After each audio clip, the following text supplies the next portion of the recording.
दक्षिण ओडिशार केतेक जिल्लारे वर्षा जारी रहिथिबा बेले एबे लघुचाप जनित वर्षा नहीं पूर्वानुमान करिछि पाणीपाग विभाग। बंगोपसागर रे आसंता 2 दिन रे सृष्टि हेब घूर्णिबलय।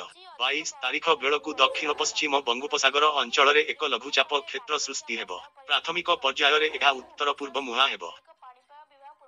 24 तारीख बेलकु एक अवपातरे परिणत हेबार संभावना रहिछि। तेबे केंद्रीय बंगोपसागर रे पहुंचिबा परे एहा केते घनीभूत हेब, केउ आड़कु गति करिब ओ केउ उपकूल रे केते प्रभाव पकाइब ताहा वर्तमान सुद्धा स्पष्ट होई नाही आई।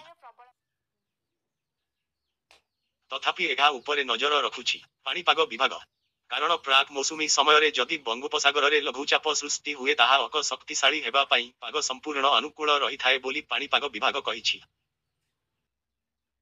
एहार प्रभाव आजिठारु ही केतेक जिल्लारे देखुबाकु मिली पारे। एणु मे 19 तारीख अर्थात आजि पई दक्षिण ओडिशार केतेक जिल्ला सह उत्तर पूर्व ओ आभ्यंतरीण ओडिशार केतेक जिल्लारे वर्षा पूर्वानुमान करिछि पाणीपाग विभाग।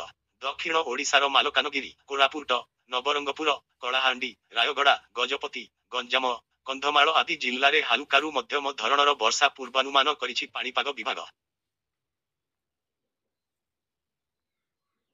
खोर्धा, पुरी, जगतसिंहपुर, कटक, जाजपुर, केन्द्रापड़ा आदि जिल्ला सह उत्तर ओडिशार भद्रक, बालेश्वर, केन्दुझर ओ मयूरभंज आदि जिल्लारे हालुकारू मध्यम धरणर वर्षा हेबा नेई पूर्वानुमान करिछि पाणीपाग विभाग। गत 24 घंटा मध्यरे कोरापुटर कोटपाड़े सर्वाक 61 मिमी वर्षा रेकर्ड करा जाइछि। सेही भली लमतापुटरे 47.4 मिमी वर्षा रेकर्ड करा जाइछि। नबरंगपुर कोसागुमुड़ारे 40.2 मिमी वर्षा होइथिबा बेले गतपतिर मोहनारे 39.6 मिमी वर्षा रेकर्ड